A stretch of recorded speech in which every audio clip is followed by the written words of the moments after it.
I'm a superstar, and I'm living good. I don't drive a Bentley, but I probably should. And I ain't making multi-millions, but I probably could. Hey, what's up? This is celebrity blogger Felix from PrettierThanPerez.com. Welcome back. You are now watching my second video recap of Love and Hip Hop New York, Season 3, Episode 2. Dos. So let's go in. Let's talk about the show. This is definitely Funky Dineva said it best. This ain't nothing but a motherfucking telenovela. Yes, a little bit of Selena, a little bit of J-Lo, a little bit of Beady Beady Bum Bum, because right now I really can't with this. I mean, there's so much going on. There's so many different characters. There's so many different storylines, and I feel like their storylines aren't really adding up. Now, call me crazy, think going crazy, but nah, these storylines really aren't adding up. Why? Like, there's so much going on. And does everybody this season on Love and Hip Hop really want to be a motherfucking singer? Like, okay, let's get in the studio, let's hear them live, because I don't really think, now, I know that music has a lot of artists that really can't sing, but goddamn, Love and Hip Hop Season 3 New York, like, everybody want to be a goddamn artist? Like, and why are they all going to Rich Dollars? Like, did you not realize Olivia still hasn't had a hit since she's been with him? All these girls are going to Rich Dollars. Now, if you haven't watched the show, or if you're going to watch the show, they show Tahiri, which is, I have to give her credit. That body is motherfucking banging. She walks in and that booty is, oh my God, like, you really can't help. I don't care if you're gay, bi, straight, girl, male, whatever you are, you gonna love that ass, because Tahiri is just banging.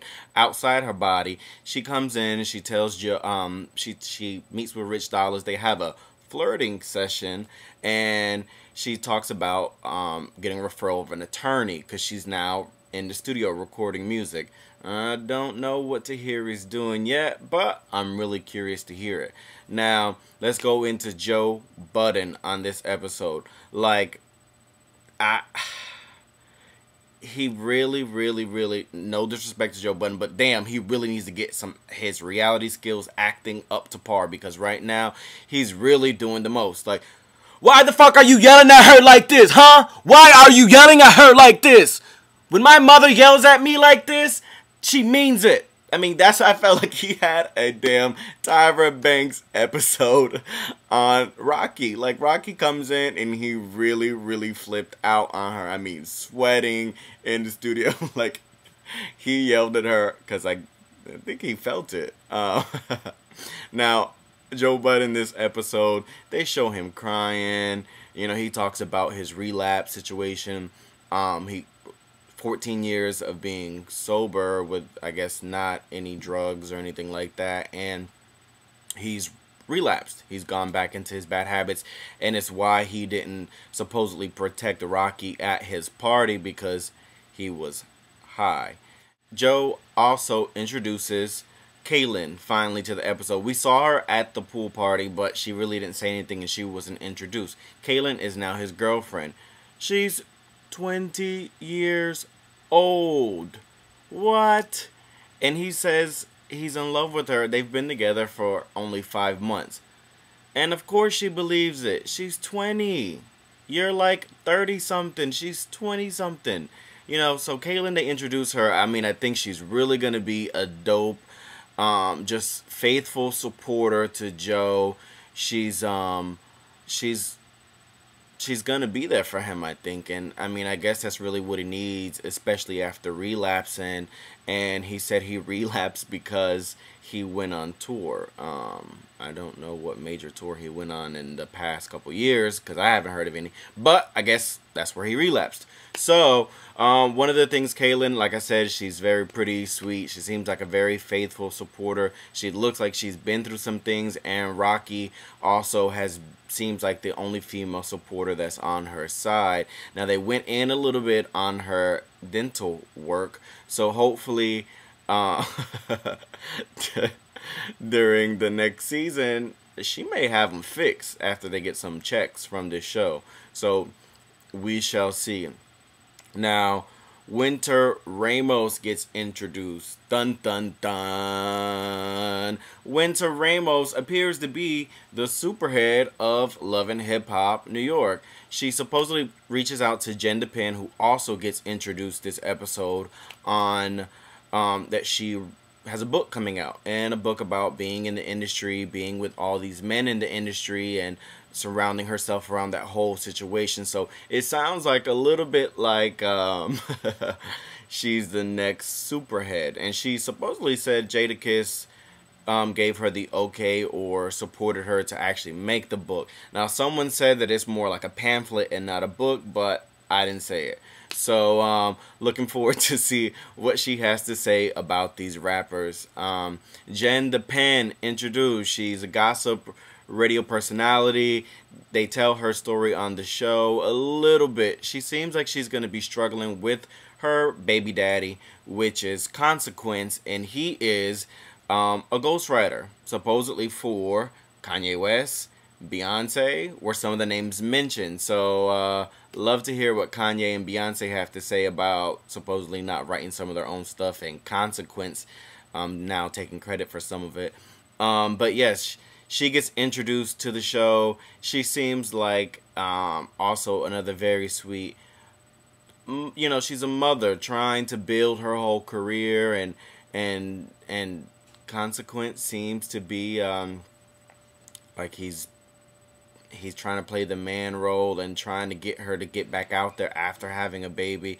I really don't know. I mean, their relationship seems like it's going to be a little power struggle. He's the man. She expects him to be the man. So if he's going to be the man, she just had the baby. She wants them dollars, baby. So we shall see. Mama Faye, Joe Budden's mom, they introduced her to the show. Man, I know Funky Dineva gonna go in on that hair because it was laid like a motherfucking Cheeto Supreme box. There were the big puffy kind, like real twisty curls at the top. So, that's about it. That concludes Love and Hip Hop, my recap of episode 2 of season 3 of New York. We'll continue. It's really not, it's okay, you know, like I said, it doesn't seem authentic. There's so many storylines that are going on. And Atlanta episode 2 had me stuck. Like, I couldn't go anywhere. Like, I would really wait and watch the second episode when it came on the same night just because I loved it so much. This season, I don't know about that just yet. I mean, it's growing on me, but I'm still not 100% in love with it. So we shall see. Make sure you comment, make sure you like, make sure you share the video, make sure you visit PrettierThanPerez.com. Follow me on Twitter and Instagram at PrettierPerez. Now this is celebrity blogger Felix from PrettierThanPerez.com signing out. Mwah. Besos. Wait, stop the press. How the fuck did I forget this? See, there's too much going on in the show. I almost left you with forgetting this.